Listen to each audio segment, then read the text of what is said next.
What did Doge teach you, if you learned one thing?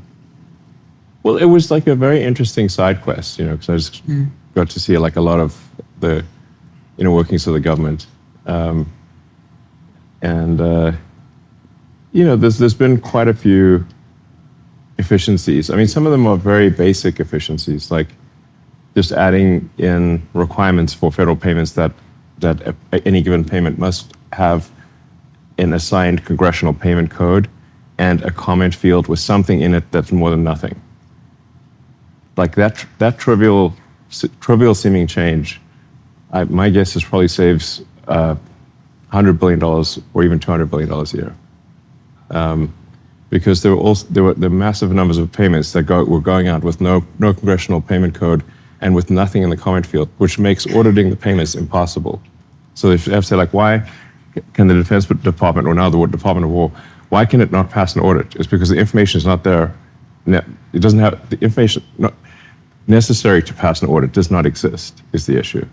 So a bunch of things Doge did were just very common sense things that would be normal for any organization that cared about financial responsibility. That's most of what was done.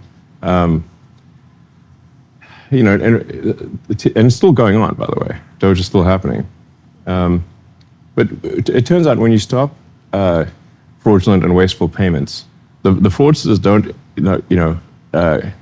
confess to this. They actually start yelling all sorts of nonsense that you're stopping essential payments to needy people. But actually, you're not. We get this thing like saying, oh, you've got to send this thing for whatever, it'd really be like, this is going to children in Africa. And I'm like, yeah, but then why are the wiring instructions for Deloitte and Touche in Washington, D.C.?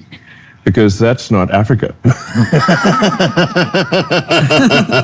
So can you please connect us with the recipients of this money in Africa? And then we get silence. I'm like, okay, we just want to literally talk to the recipients. That's it.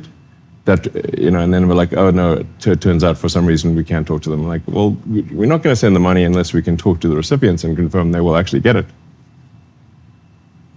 And then that's sort of fraudsters necessarily will come up with a very